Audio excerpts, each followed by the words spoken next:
She stood behind the glass, a cigarette forgotten in a metal ashtray, and watched the bank of monitors wash the dim room in blue and green light. She had decoded worse mornings than this one, mornings that would still have rankled if they were not routine, mornings that were made bearable by the certainty that language, at least, followed rules. Her name was Elena Rojas, though the section head called her Ellie whenever he wanted a laugh at her expense. She had not come here to be liked. She had come because words were maps and because maps could save lives. Today the map was messy. The intercepted stream had come in at 3 in the morning, a ragged packet of radio chatter and cell bursts from a desert theater of operations where Allied forces patrolled a no-man's land. At first glance it was the usual, coordinate relays, status checks, menacing rhetoric.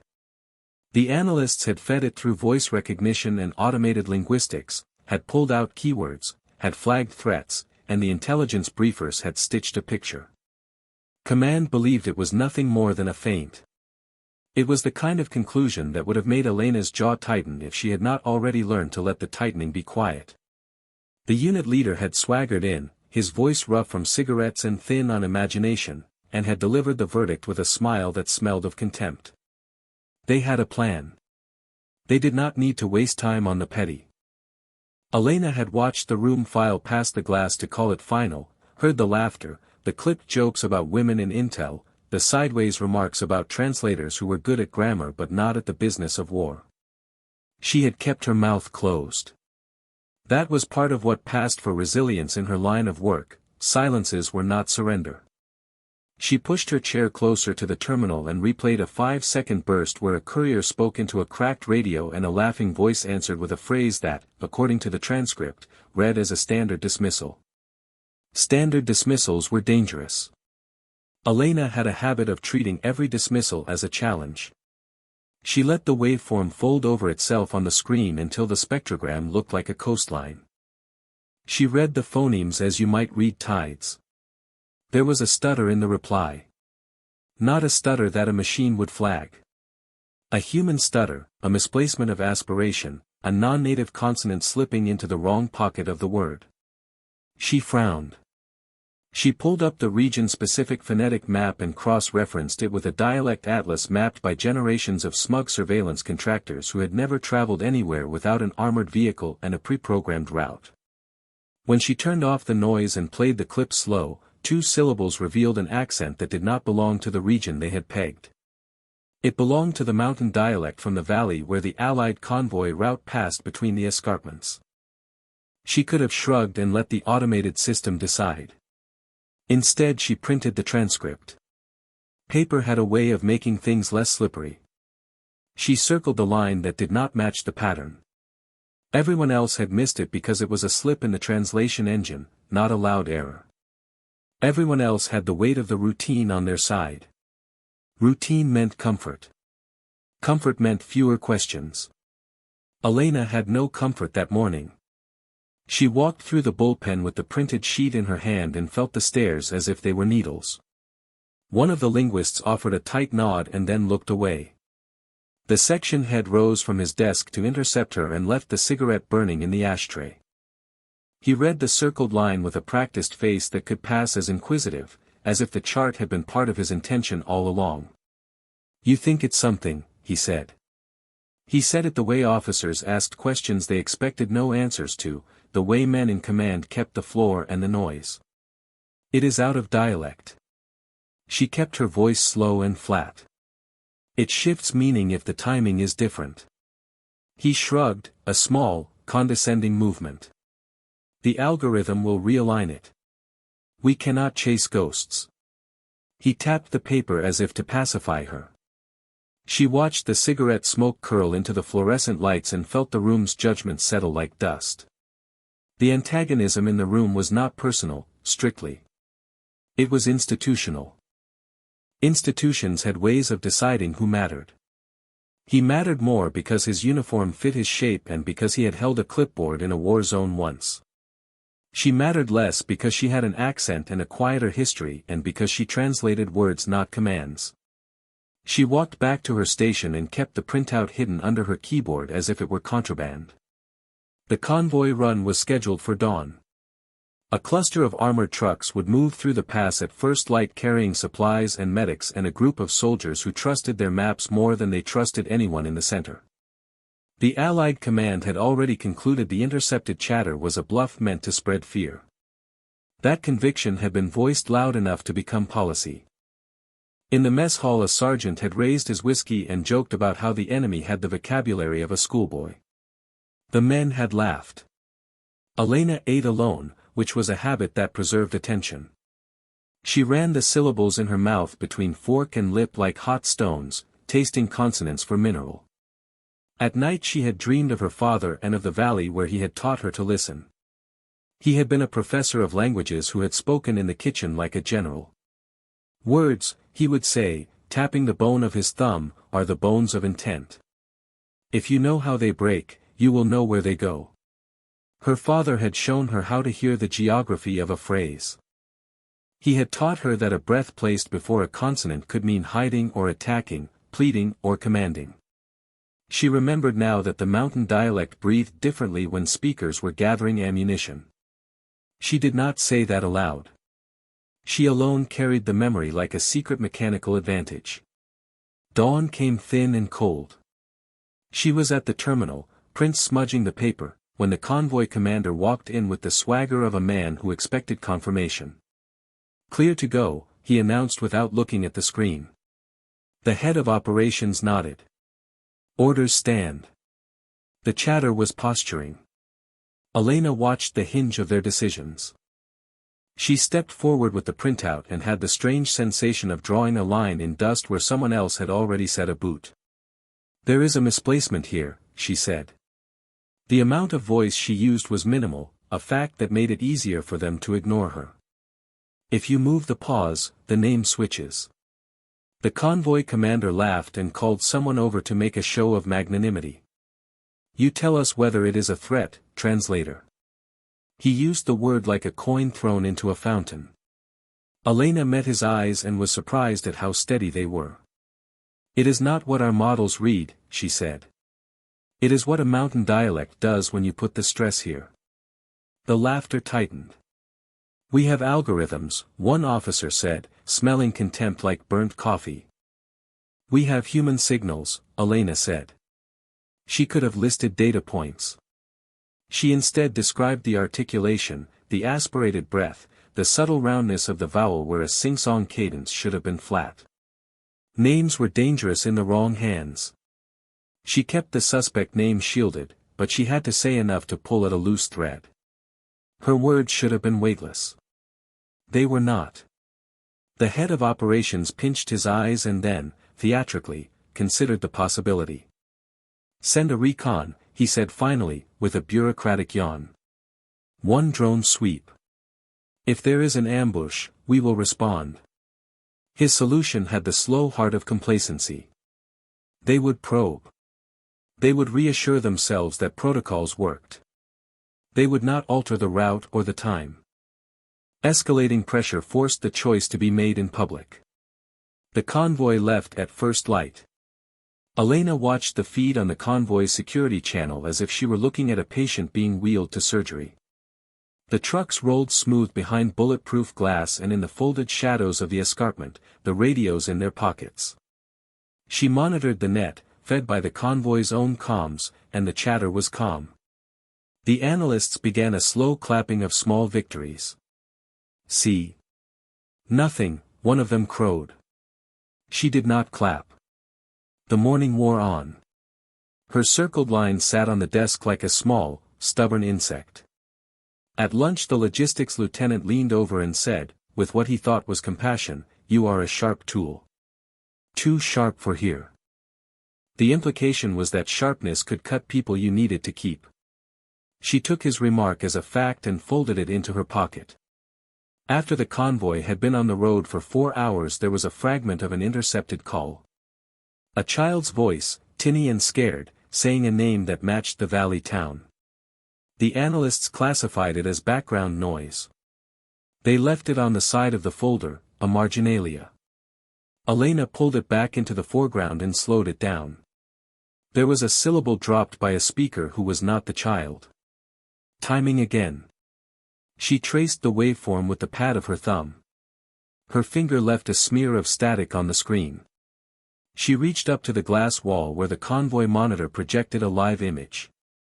A ridge, a line of scrub, the bronzed backs of trucks moving like a line of beetles. The analysts were comfortable now, the tension had made them human again, inclined to laughter, to bets on the coffee machine. The section head came up behind her and leaned in. "This is why we have redundancy," he said, as if establishing a principle. Redundancy was an industry euphemism for slow comfort. She wanted to tell him about her father and his thumb and the way he had taught her to listen to the valley, but there was no room for stories in the room. Stories were luxuries. The radio from the convoy crackled. Static. Then the driver of the lead truck reported a broken axle. It was a simple, mechanical thing. Simple things were honest. The convoy slowed and halted in the narrow pass. Men climbed down and cursed in the sunlight. The commander on the feed called for a field repair and for security to sweep the ridge. It would be 20 minutes, he said. 20 minutes was an eternity in a canyon of mouths. Elena watched the waveform she had circled and felt the shape of it settle into a larger frame. The timing matched the lull in the chatter. The lull was not a lull. It was a breath. She stood up and walked through the bullpen like a woman carrying an accusation. "The axle is a decoy," she said. There was a moment of stillness that was not empty. It held judgment. "You are certain?" the commander asked, his voice colder now. "If you place the pause there you get the town name as target," she said slowly. "If you leave it as they read it, it is theater." He hummed and looked away, his confidence convened like a small court. "Do you have proof?" he said. She thumbed the paper and produced a clipping of the child's voice stretched against the original comm. She played it so they could hear the timing, the inhalation that flipped the meaning. The room listened like an audience that had drifted from performance to truth. "That child is calling out a name," she said. Not for help, the head of operations objected. But to mark time, she answered. Time, in the valley dialect, was a signal. The commander glanced at the clock on the wall. "We will divert and send support," he said. His voice attempted the tone of decisiveness. He wanted to look magnanimous. Elena felt her pulse thud in her neck like a small drum. They rerouted the convoy to a safer path with a marginal delay and sent a recon drone to the ridge. The drone feed was grainy, the sort of picture that required patience. They watched the scrub for signs of movement. Minutes crawled. Then the drone camera flashed a black speck that resolved into a bundle of rope and fabric. A trigger line. Explosive set to detonate when the convoy passed. There were men on the ridge, moving into firing positions. They had been waiting, patient as wolves. The laughter stopped. The commander looked at Elena in a way that tried to make the moment between them transactional. "You said pause," he said. He sounded like a man who had just been told he had been wrong. "You saved them from a kill zone," the head of operations added, softer now. The peer group clustered like a school of fish around the unfolding fact. Some faces were thin with embarrassment. Some faces were raw with the sudden light that fell on their shortcuts. The section head who had earlier dismissed her did not know whether to apologize or to explain. His hands found the ashtray. Elena held the printed paper until her fingers stiffened and then let it fall to the floor. She had not sought credit. That was not why she had traced the syllables. She wanted the convoy to survive. She wanted, in the small way she had been trained, to honor the bones of intent her father had taught her to read. The commander convened a quick response and rerouted the convoy back along the safer course. Explosive disposal units were dispatched, and the men on the ridge were engaged before they could trigger the device. The engagement was short and surgical. The enemy lost its advantage and withdrew. No Allied lives were lost that morning. In the bullpen, the mood had shifted like wind. Whispers traveled and landed awkwardly on the desks of those who had laughed earlier. One of the younger analysts, a woman who had eaten with Elena only once and then pretended not to recognize her in public, approached and said, "You were right." It was the simplest sentence and the richest. Some of the peers offered nods that had been absent earlier. A lieutenant who had been particularly acid in his jokes found his voice and cleared it before saying, "Forgive me. I judged too quickly." Forgiveness hung in the air like a tentative truce. It was not mercy, it was recognition. Elena kept her face still. She had never wanted praise. A different sound threaded through the room then, a heavier step that made conversation stop. A tall figure in a darker uniform, someone from the higher echelons who did not usually come down from the hill unless there was a reason, appeared at the door. He had been briefed on the interception and would not stand by for anecdote. He scanned the monitors, his eyes traveling like a man reading a ledger. He walked toward Elena without preamble. The entire room went mute with interest because in military life the presence of a higher authority was a story. He stopped in front of her desk and looked down at the dropped printout. "You saved a convoy today," he said simply. His voice lacked the swagger of the commander and the pretense of the section head. It had the quiet precision of someone used to making decisions that left no room for second-guessing. "You did," he added. Her instinct was to say, no, that she had only noticed, that perhaps she had been lucky. She did not. He unfolded a small business card from his breast pocket and extended it as if presentation mattered. "There is a cadre being formed, a precision analysis unit. We need people who can read the valley and the tide the way you do." The word cadre tasted foreign and correct. Elena lifted her gaze and felt the air in the room shift again, this time to curiosity. The higher official was not a deus ex machina. He was a bridge. His arrival changed the axis of judgment in the room, aligning it with something sterner than ridicule. He looked at the section head and his voice hardened. "You will document why the initial model failed," he said. "You will revise the protocol for human review on all language flagged ambiguous." The section head whitened and opened his mouth to argue, but the higher official cut him off with a glance that made argument look like a childish habit. "We cannot afford pride over protocol," the officer said. It was a public rebuke, and it landed with heavy inevitability. The commander shifted from defensive to embarrassed and then shorter, ashamed. He had already been caught on the video feed approving the path that nearly led to disaster. The higher-ranking officer did not need to gesture. The men in the room understood. There would be inquiries. There would be memos. There would be records placed in files under the names of those whose hubris had nearly cost lives. Public consequences in a machine like this were not immediate disgrace but a careful unthreading, reassignment, oversight, diminished trust. It was methodical and efficient. The section head left his cigarette and walked out of the room to find a face he could make ready for explanation. In the quiet that followed, Elena felt hands lift in small gestures of approval. The younger analyst spoke of protocols and of how they would change them. The analyst who had earlier shrugged at her commitment came by and said, "Your ear is something else. I am sorry I discounted you." Elena nodded. She was small consolation and a tidy resolution for the embarrassment of others. Stillness had the taste of victory only when measured against the ugliness that had been averted. Later that afternoon the higher-ranking officer called Elena into a private office where the windows faced out over the compound like a pair of dark eyes. He needed no evidence beyond the logs and the readouts and the faces of men who would have died, but he asked questions anyway, as if verification were a compass he used to confirm his own sense of justice. He asked about her training, about the valley, about the man who had taught her to listen. She spoke in measured clauses, giving him enough to map her skill and not enough to be consumed by it. When she mentioned her father he nodded with a softness that surprised her. "We have been looking for people who can do what you do," he said. "A chief linguistic cell, with field teams working on the ground to corroborate dialectic anomalies. You will be offered a position." He said it with the formality of someone offering a compass. "You will also be in charge of a retraining program for the unit that ignored the pause." The words were not vengeful. They were corrective. "Do you want it?" he asked. She could say no. She could stay where the work was less visible and where the jokes were frequent.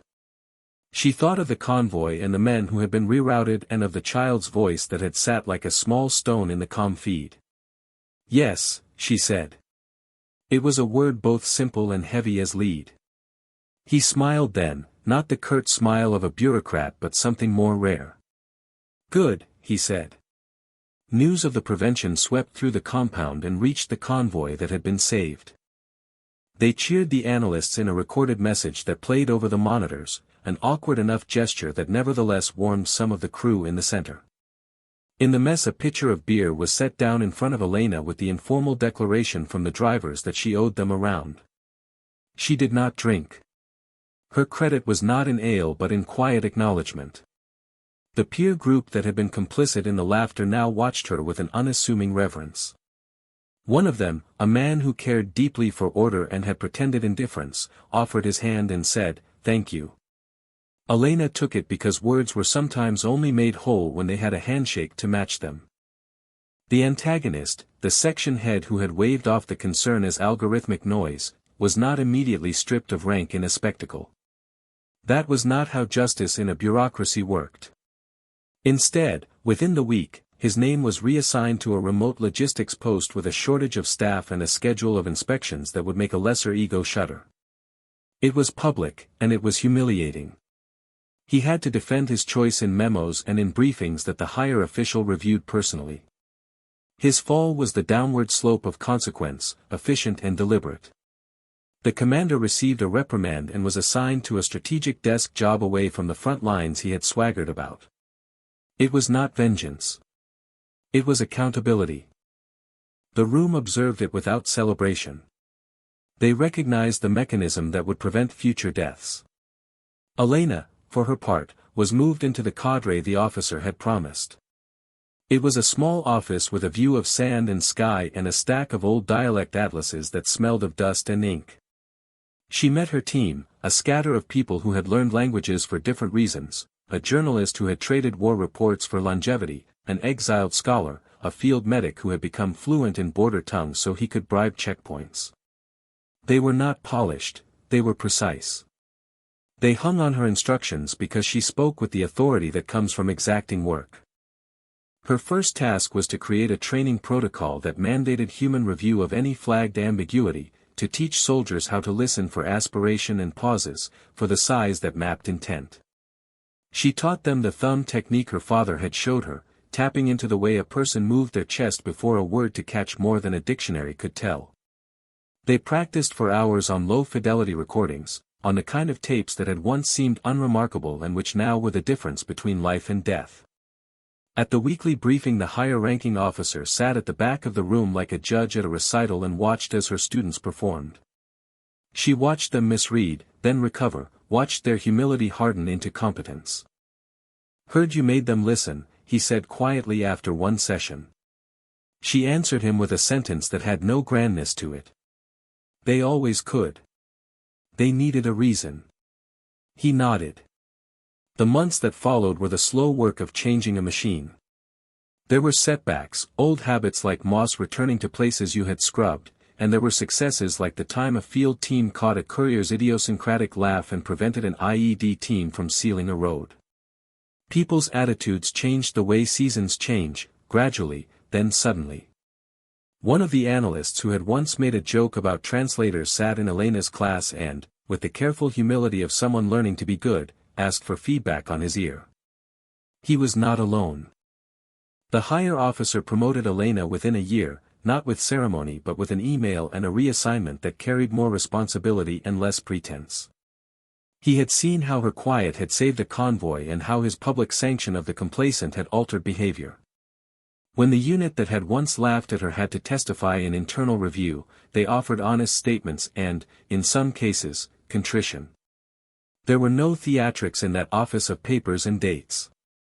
Elena's elevation came with an offer she had not expected, a place on a multinational oversight board that would travel to hotspots to establish local listening cells and to teach troops to hear the difference between a joke and a signal. She accepted, because her work had always been itinerant, teaching languages and their weapons to people who would stand watch.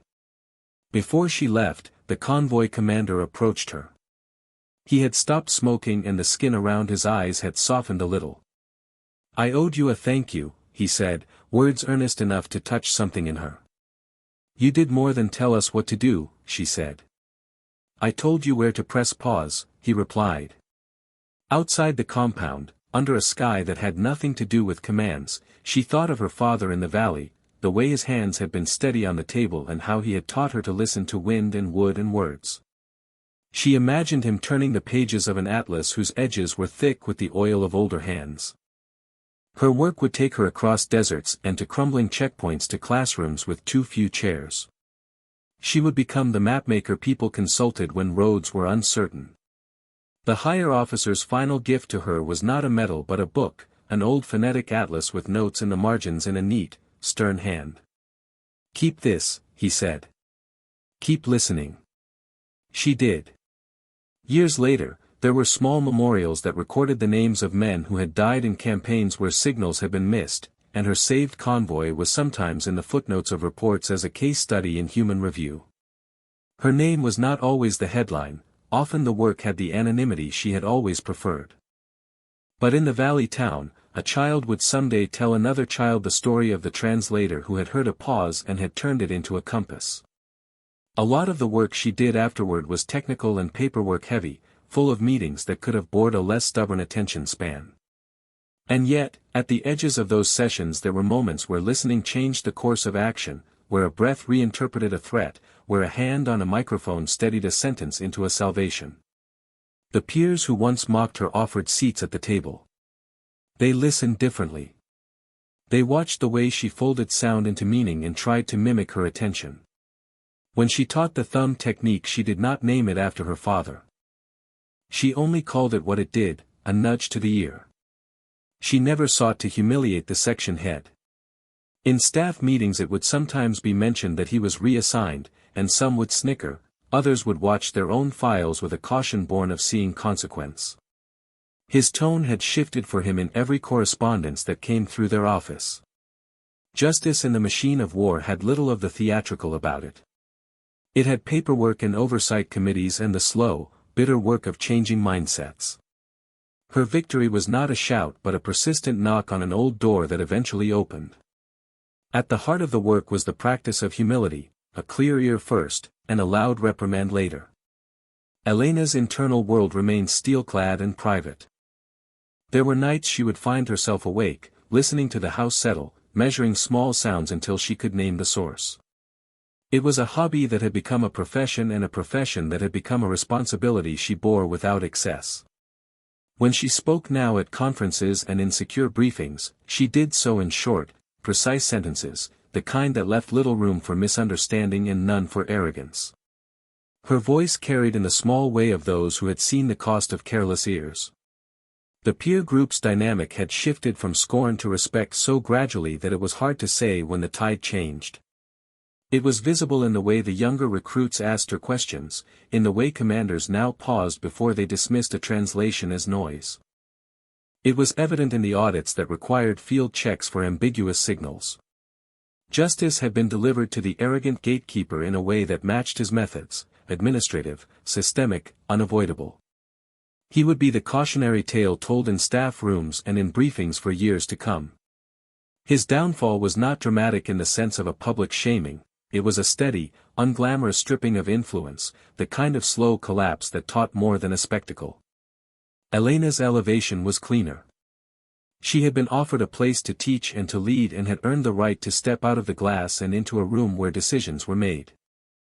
Her life now contained small ceremonies, a plaque on a door, a letter of commendation, a handshake with the higher official who would later become her mentor.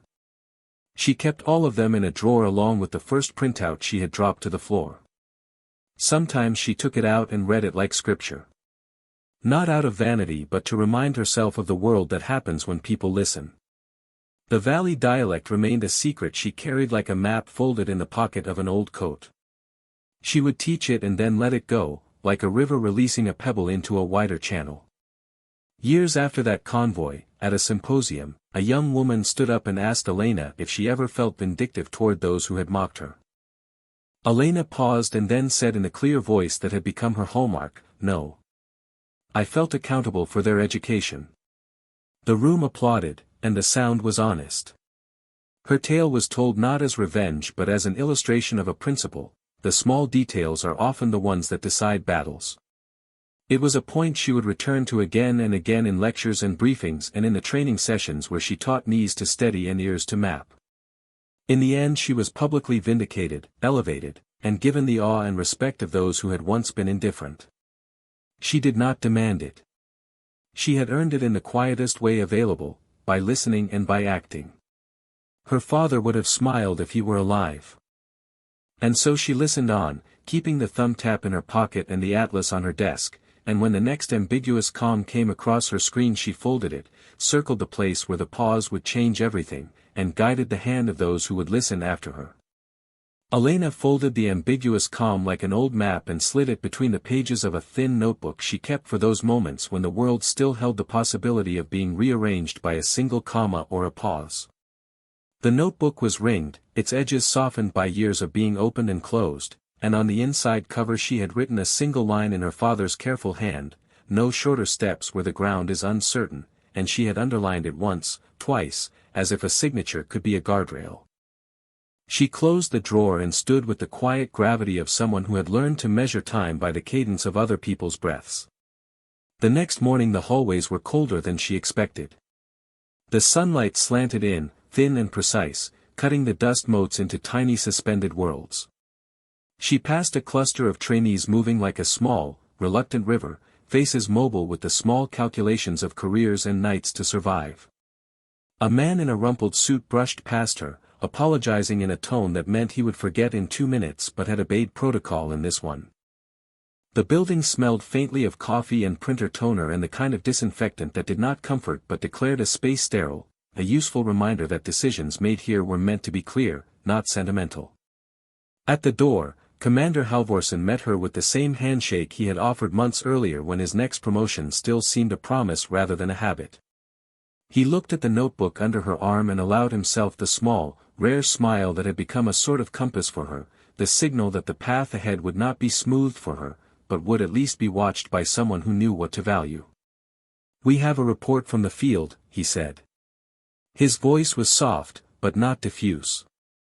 It carried the economy of a man who had learned to convey more by leaving space. "A convoy. Ambiguous intel. You always said the pause matters." Elena inclined her head. "It does. Then you will want to see this." He turned and ushered her into a conference room that smelled of the sea. Halvorsen kept a jar of preserved salt on his desk, an affectation that was useless except as a deliberate tether to his childhood in a port town. The screens were already lighting blue at the center of the table where projections hummed like contained weather. On the main display a map unfurled that showed roads and thin threads of radio chatter. A line of red dots marched along a valley with the steady, impartial stride of inevitability. 2 weeks ago, Halvorsen went on, a reconnaissance unit reported an interruption in the comms. They took the road low and found, he paused, and the words that followed were clipped like mechanical parts. An ambush. Casualties. The convoy was late. The watch logs show a moment where the lead element hesitated for 19 seconds and then continued. That pause killed 3 and left 5 wounded. There are witnesses. There are statements. There is an after-action that asks why the convoy stopped at all when the obstruction could have been bypassed by the alternate route 70 kilometers north. Elena felt the room's air contract for a fraction of a breath. Out of context, 19 seconds could be nothing. In the valley, 19 seconds could be the difference between a foot slipping on a loose stone and a bullet finding a throat. She thought of the thumbtap in her pocket, the turn she kept practiced like a prayer, and felt the old tug of maps and dialect and the steadiness that had been made, not given. Was there an order to stop, she asked. Halvorsen looked at her for a long moment as if weighing whether to let her shoulder the formal burden of the inquiry. Not from the convoy commander. No. From nowhere. The radio tape shows only static and then the phrase, we hold. And that is all. It might be a command. It might be confusion. It might be deliberate. That is why you are here. She accepted the dossier he pushed across the table.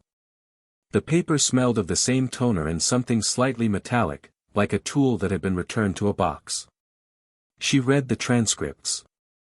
She read witness statements that were careful and trembling in equal measure, and she listened to the recording Halvorsen had made of the radio traffic. The voices were the usual, flat with fatigue, clipped by discipline, but in the background, like a thin seam of something, there was a hesitancy, a small stutter, a swallowed syllable. She let the room breathe. Outside, the valley rain had eased to a fine mist, and somewhere below a convoy went on with its burdens. There was a human fact at the center of the paper and the recording: people had died because a pause had widened into an absence. You are here because you hear what others do not, Halvorsen said. You have a reputation for noticing when a cadence falters and for doing something about it. The praise would have been pleasant at a younger age. Now it served as a routine assessment, as calibrating the instruments. Elena tapped the edge of the paper with her finger, just once, and imagined the radio tape stretched out like a riverbed. She could see, in a way that went beyond the paper, because the map of her mind still carried the valley dialect's rhythm, the places where a pause would feel normal and where it would not.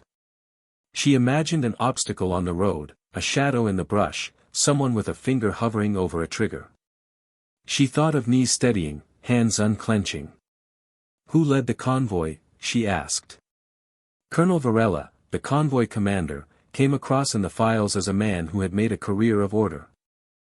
He had a mustache that never quite bridged to softness and a record so tidy it looked rehearsed. Varela's statement was efficient and edged in profanity, the kind soldiers use when ritual demands tightness, and he said he had thought at first they had encountered a civilian blockade, then a livestock herd, then nothing at all. The 19-second pause had been his, he admitted, because he had waited for a radio check that never came. He had assumed precaution. Halvorsen's jaw tightened when Elena reached the line that read, "The lead vehicle held position at the instruction of a voice on the radio that I did not recognize." It had been transmitted in a tone so flat it might have been automatic. There was a time code attached. You heard it? Halvorsen asked. Elven, she said. It was not a sharp retort but a naming. Names mattered, they gave form to possibilities. Halvorsen registered the word on his face, recognition, not surprise. Elven dialect, he said. She nodded.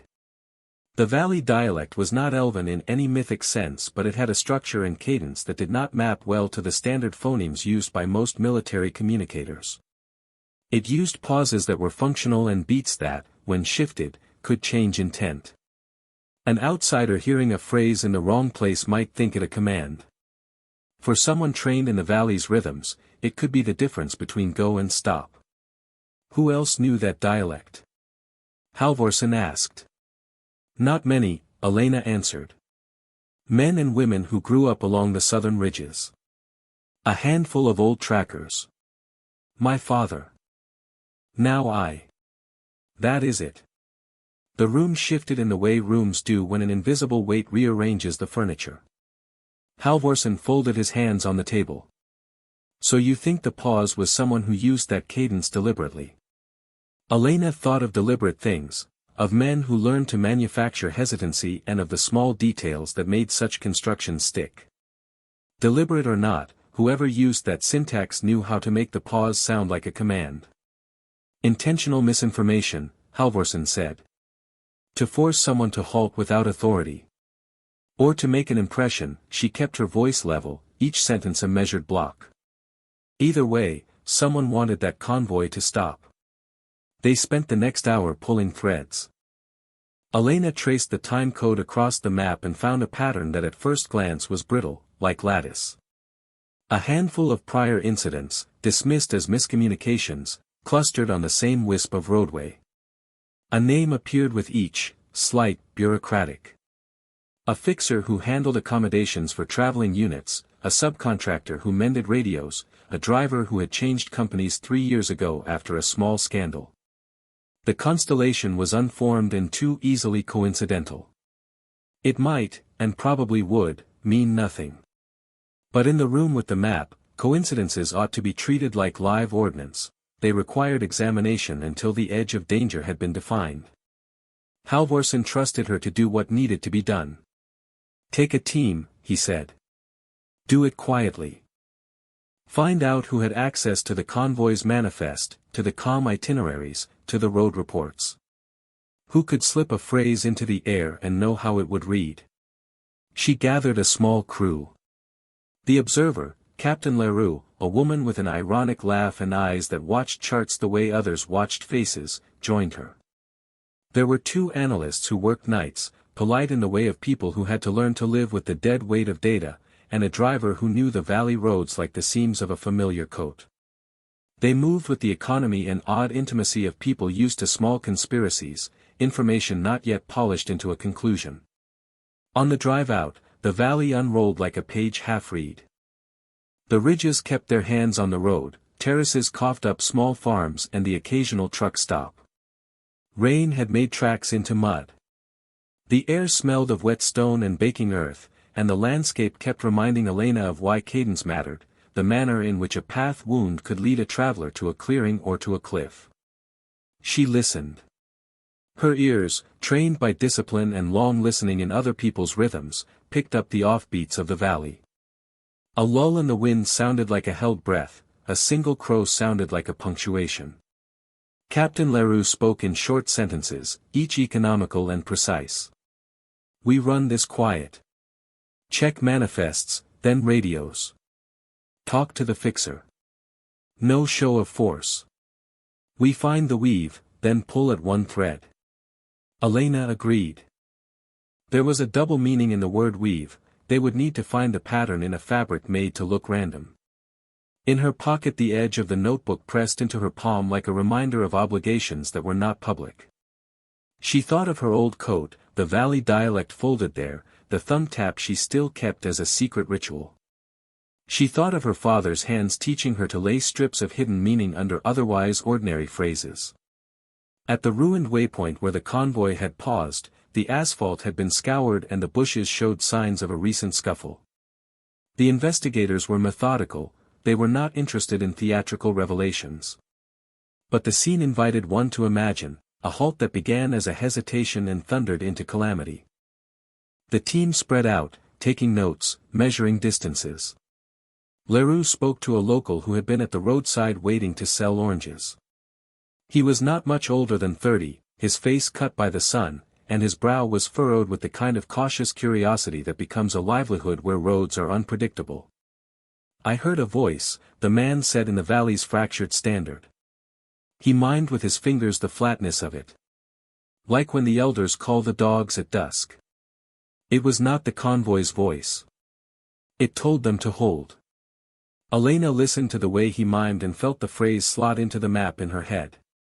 She asked questions that were small and specific and then less small, what the voice had sounded like, whether the voice used certain inflections. The man said it had been like a neighbor saying your name. He had been close enough to see a single vehicle's taillights drift like a scatter of stars. When they returned to their small command tent, the analysts had dug deeper. The manifest had been tampered with in a way that was professional, entries moved in columns, timestamps shifted by a minute here, 3 minutes there. Whoever had done it had understood the cadence of record-keeping. Whoever had injected the voice into the radio channels had not been an amateur. Elena felt the slow tightening of a net, someone had learned to play the language, to press the right beats so that trained men would mishear it as a command. Night found them on a ridge watching for the dark shapes of trucks. The valley lay under a quilt of low clouds, and distant lights made islands on the water of night. Captain Leroux smoked something that tasted like a bedtime story about quitting. She watched the cigarettes burn down until she could read, in the pale orange, the steadiness of the woman's nerve.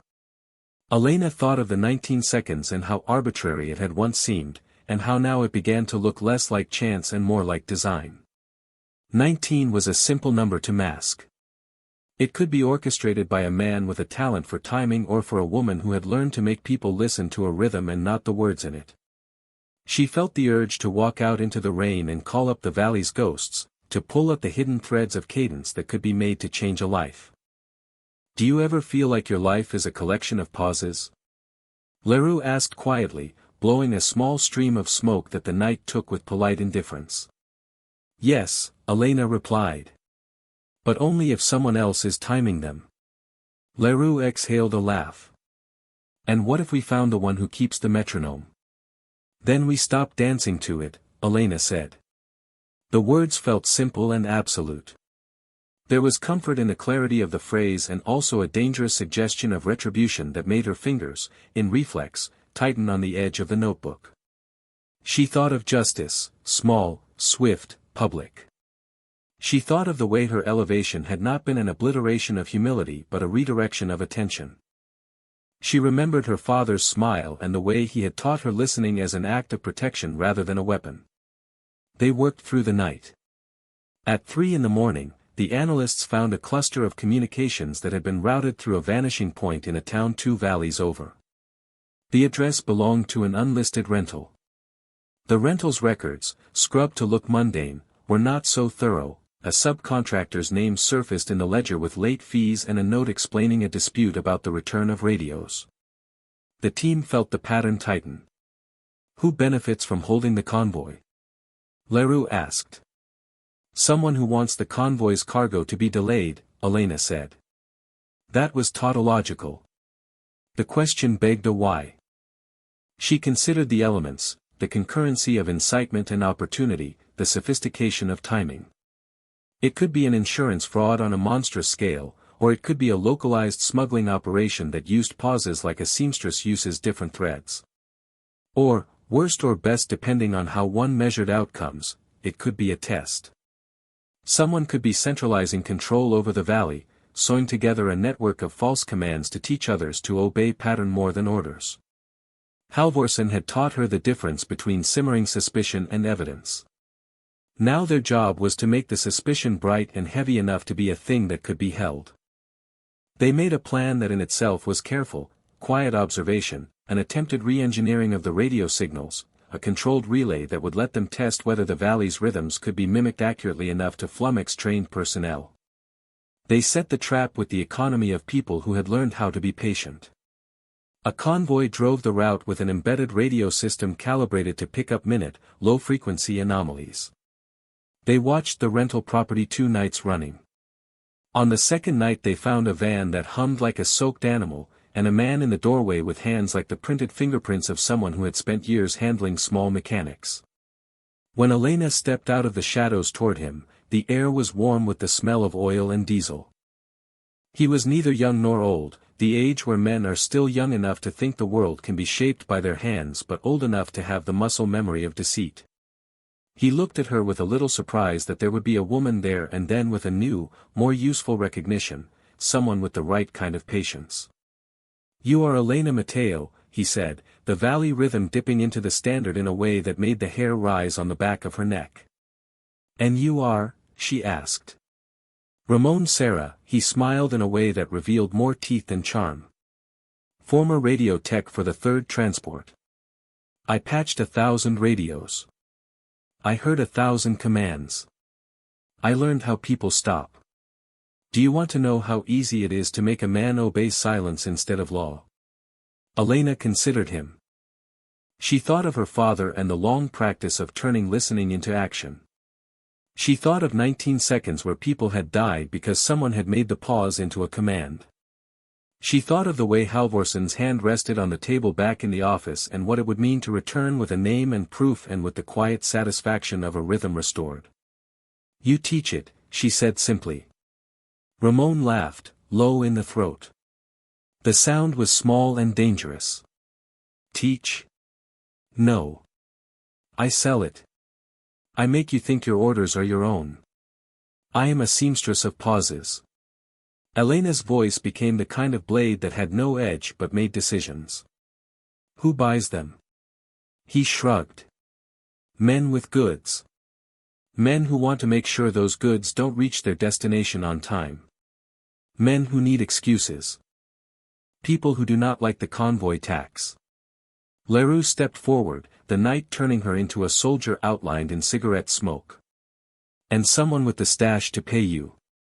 He laughed again, less convincing now. He thought, perhaps, that the laughs would keep his world intact. Elena watched him closely. There were small marks on his forearms, tattoos that suggested old debts and loyalties. There was a light in his eyes that made him look like someone used to being above others for reasons he could not fully explain. She watched him until she understood the pivot point. "You were not the only one with knowledge," she said. Someone planted the tone so precisely it would call a hold. "You knew how to make it sound like the valley. Who taught you to mimic the syntax?" The van was quiet. Ramon's grin thinned into a detail. He considered her, and Elena thought she saw an old, weakness surface, the human calculation that when confronted with a certain sort of calm, men reveal the seams. "A voice," he conceded finally. "Not mine. A voice from the north. He sends the pattern. I sell it." "And who is this voice?" Leroux demanded. Ramon looked away, as if the name had weight not worth bearing. He did what men do when they make themselves small in order to survive. "You don't want to know," he said, but there was a tremor in the sentence that made a lie feel like an admission. Elena's throat moved. The notebook in her pocket seemed suddenly heavier.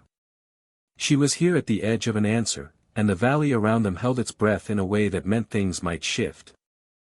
Halvorson's earlier words, "Find out who had access," returned, like a map formulating in her hands. The voice from the north was not a neat answer on a list. It was a shadow trail that would lead them into a tangle of loyalties and money and the terrible human hunger for control. They took Ramon with them. He was neither defiant nor completely docile, he was someone willing to trade one set of quiet controls for another. On the drive back, the road hummed under the tires and the valley's lights played like an old movie down below.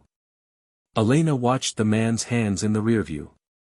They were stained with grease and the little ritual of time. She thought of how the rhythm of a place could be used to hold people in place or set them free. There was more to find. The pattern stretched farther than a single man. The voice had a footprint, a reach. The pause that had taken 3 lives was not an anomaly but part of a deliberate technique. Elena felt that core mandate, quiet competence confronting arrogance, grow clearer in her mind. She thought of the public reckoning that would later come and how it would hinge on proof, not on rhetoric. She thought of the peer group's shifting gaze and how it would change when the names started to add up. They would not end tonight, she knew. This was an unraveling that required patience and precision. But she had caught the tail of the pattern, and that would be enough for now. She would sleep with the knowledge of progress and the old small rituals that steadied her. She would call Halvorson at dawn and map the next move. And the notebook in her pocket, the page where she circled the pause, would wait for her hand to return, a small altar to the belief that listening could be a way of saving lives.